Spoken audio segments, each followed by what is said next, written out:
inside. Although it's the most remote and most private location you can imagine, like in a coffin. Okay, yeah?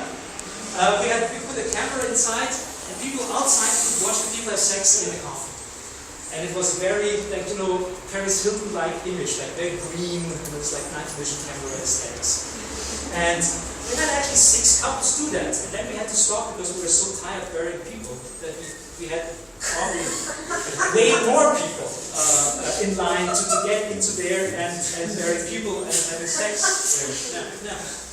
Well, yeah, the whole thing, by the way, was part of a show that we call Ars Electronica. And we don't hate Ars. Okay, let's see. I don't know Ars personally, but I hate it. No, Ars Electronica it actually started really as a pun, as a joke about Ars Electronica things. But it grew way more. We're doing it now in September the 5th time. We do it in San Francisco.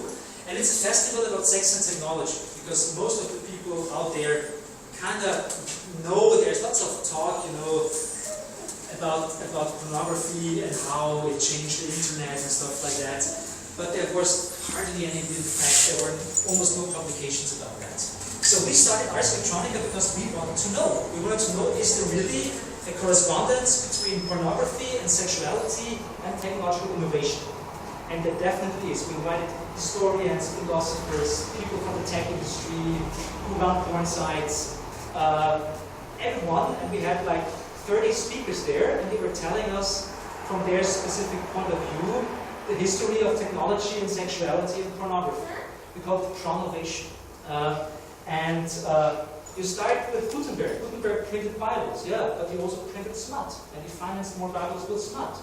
The first Polaroid camera was called the Swinger, because there was a market in the 50s and 60s, and you don't want certain pictures to be developed outside of your home. Yeah? So you can take pictures of your wife in lingerie, but you don't want to have like some clerk in the supermarket looking at your pictures. So that's why there was a certain market for Polaroid cameras. And that's why they called it the Swinger, the first model. You name it, like VHS as the dominant tape format for almost 30 years. Made it because, not because it was a good format, because Video 2000 and Betamax were better than VHS, but the Japanese porn market decided to release all the stuff on VHS. And then the European porn market did. And because mainly, still in the 70s and 80s, mainly male-driven consumers wanted to have a video system where you can watch porn at home. And it was VHS and not Video 2000. And that's why VHS made it, and not Video 2000, although it was a really good system. It had like 3 heads and not 2, like VHS and stuff like that. You go on, you go on, you go on. Broadband internet for download from porn, etc., etc., etc. So we actually released a book, and you can buy it here. It's called Tronovation, Pornography and Technological Innovation, where all the stuff is like written. I cannot tell you about the story here because I don't have time. But you can actually buy the book and support us. And the next year, we wanted to talk about sex and science fiction, because we wanted to know if there's such a clear connection between sex and technology in the past. How will it be in the future? And are science fiction authors writing about that? That's, for example, that's from the graphic novel Barbarella from the 60s. But, I mean, there's even worse stuff. Like that. And that's not even science fiction, yeah? That's Foxilla. It's Foxilla. It's a giant dildo and a licking chainsaw, yeah? And it's only one of thousands of fucking machines. I could not imagine how many fucking machines there are on the planet. And interestingly, many women like fucking machines. They build it themselves, they buy them, because there is this movement of third-wave feminism. There is a really interesting theory, there is really interesting discourse about why women are more capable of enjoying and liking having sex with a machine than men, for example. Because women are pretty early, they pretty early get used to the idea of having something like a vibrator or a dildo or something. I mean, if you talk to men and ask them, did you ever use a butt plug?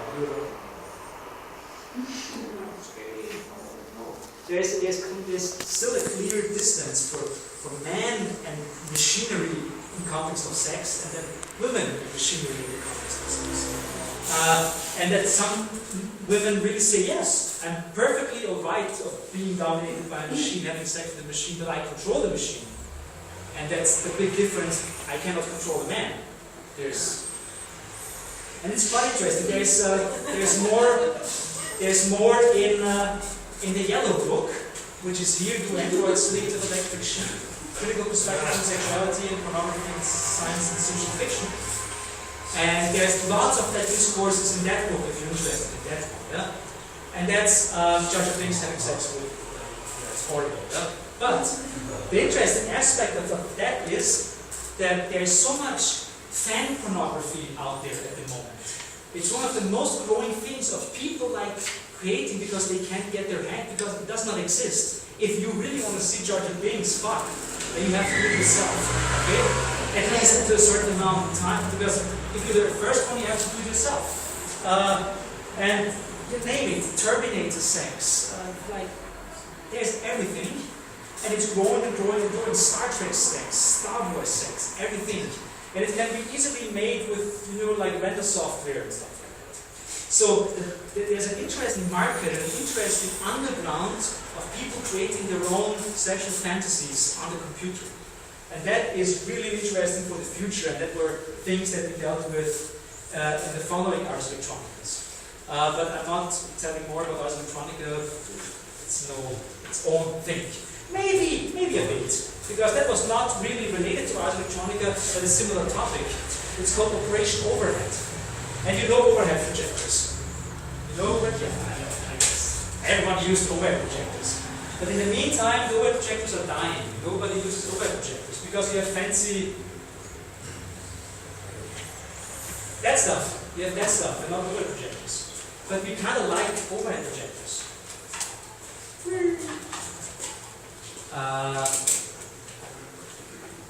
Didn't she like Jar Binks? And we think that there's so many media out there who are dying. There are so many dying media. There's like the Apple Newton is dead, and the typewriter is dead, and the Super 8 film. So many media die and die and die and die. But we want to rescue the overhead projector because it's so nostalgic for us. We like the overhead projector. But the only way, there's only one way to save a dying medium. You have to prove its pornographic possibilities. Okay? And that's why we went to the biggest adult porn fair on the whole planet in Las Vegas. And we introduced the concept, or we actually wanted many pictures of naked ladies with overhead projector. Like here. You can watch them online, but we actually made a good stand the whole day, and we gathered many porn stars, like signing the overhead projector and voting for it. Even like a couple of porn superstars we had there with overhead projector. But I think we made a good cause here. Okay, that's something completely different. It's only slightly related to sex. It's a project we're doing right now, and. It's called ISS, International Space Station. Who knows the International Space Station here? Yeah, many people know it, but you hardly know any people who are on the International Space Station. Because nowadays, 50 years after Yuri Gagarin, 30 years after the launch of the space shuttle, space travel is kind of unsexy, let's call it. So you don't know names, there are no real heroes. You only know astronauts if they're female, if they try to kill their friends. Wearing like diapers and driving through all America. You have heard about that story? Yeah, it's horrible. Yeah? It happened a couple of years ago. A female astronaut tried to kill his boyfriend and her lover. And she was wearing like diapers in the car because she didn't want to go out of the car and pee. So she wore diapers and she was driving in the car. Okay, but that's what people know about astronauts, but not what's going on out there. And the International Space Station doesn't want to go anywhere. The main problem about space travel nowadays is there's no destiny. We're not going to Moon or going to Mars or anywhere else. We're just like circling around Earth, and there are a couple of people up there in the space station, and it's a really shitty working environment. It's smelly, it smells like mold, really. It's loud, 80 decibels, because the air conditioning is so loud. If you close your eyes, you have tiny white stars on your eyes that flicker, because the heavy radiation is penetrating your retina, and your retina is reacting to the heavy radiation, so you can't even sleep properly. Yeah? It's a really bad working environment, and you have to work all the time, because every fucking sneeze up there is $150,000. Okay, it's really expensive. Yeah, and we thought that's the perfect environment for a sitcom, and that's why we came up with the idea of having the first sitcom of the world in the International Space Station. Because sitcoms always play in one single room, the living room of the family. And it's perfect for them because it's the living room and the working room. Yeah? So far we have recorded 6 episodes. They're all online. So far only 4 online because we have to regularly upload the other ones. But it's called monochrom ISS, and we record it in front of a live audience. But at the same time, we record all of it with HD video because it's actually a TV production. And we put it online, you can watch it, it's in English, and you can download it at home and watch it. And I would not recommend starting with the first episode because it's a slow one.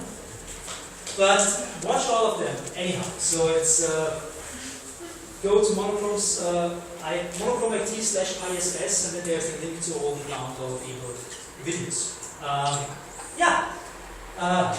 That's for example episode number 4, Rendezvous with Ramos. And yes, there is a gun. Yeah. And that's me, and I'm ground control. That's our 4 actors. That's the Canadian astronaut, the American astronaut, the Russian astronaut, and the New Zealandian space tourist, which is always a good character. No? And what's going on here? I'm not telling you. Watch it at home. Okay. And what's that? What's that? Who knows that? Who studied art history? Who studied art here? Who is in my? Now, where's the TV set? No. Where's the boys? It's going in the right direction. It's not boys, but it's actionism. Yeah, it's Viennese actionism. Actually, you have heard about Viennese actionism? Yeah, Günter Bruce. That's Günter Bruce. Yes. That's right, yeah. It's quite interesting that Viennese actionism was one of the dominant art outputs in Austria in the last century. There's hardly anything more important than Viennese actionism. They painted with blood, and they shat into college auditoriums, and they got on the biggest newspapers, and there was lots of discussion about that. So they were very martialistic, and they did really awful things. But at the same time, they provoked society, and they wanted to get a reaction, especially in Austria, very Catholic, very conservative. There was good feedback. Okay? Nowadays,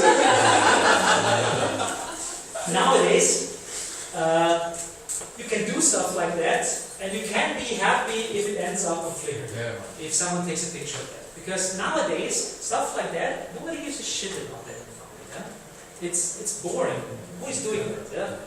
And why? Okay? There are people, for example, like the Yes Men, they do really interesting stuff, but the Yes Men were already on the cover of Hustler magazine in March 2005. So it's quite interesting that if you're subversive, if you question authorities, you end up on Hustler magazine. Why? That's a strange form of subversion. Right? But at the same time, it's comparable to what the Viennese actionists did in the 60s. Still, something happened between the 60s and the 70s, and that's what I want to talk about. And we did an action called the Viennese factionism. Okay, first, before I start talking about that. So what happened? What changed between the 60s and nowadays?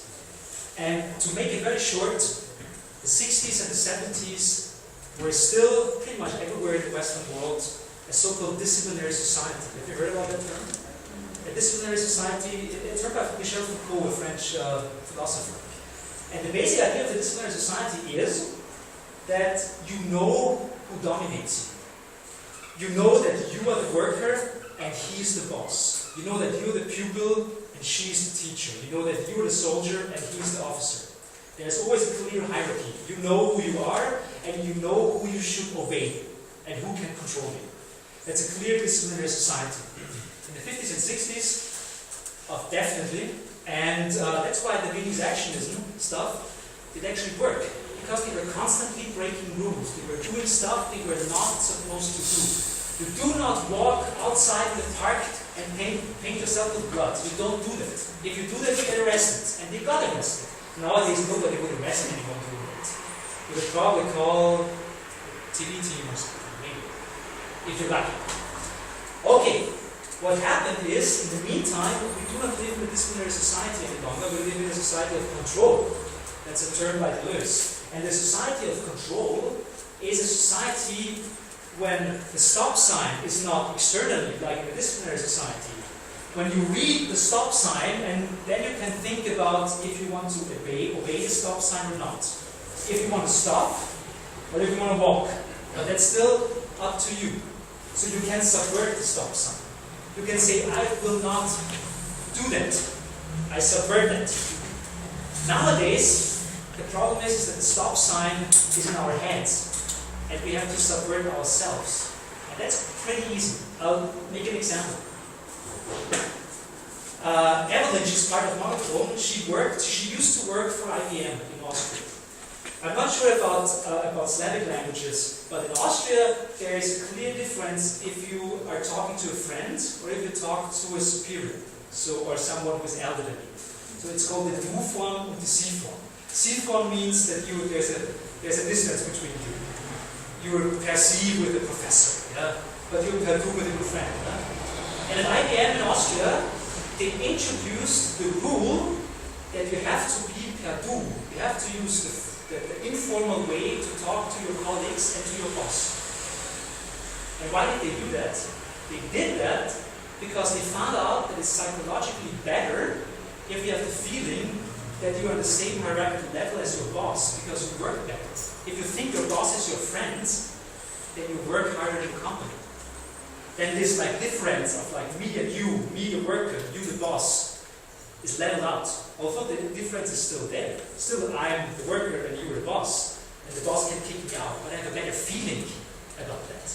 And that's a typical movement in neoliberalism, in control society, to trick hierarchies. Hierarchies still exist, but companies, governments, etc. try to level it out. They try to pretend that they don't exist. And there are many examples for stuff like that.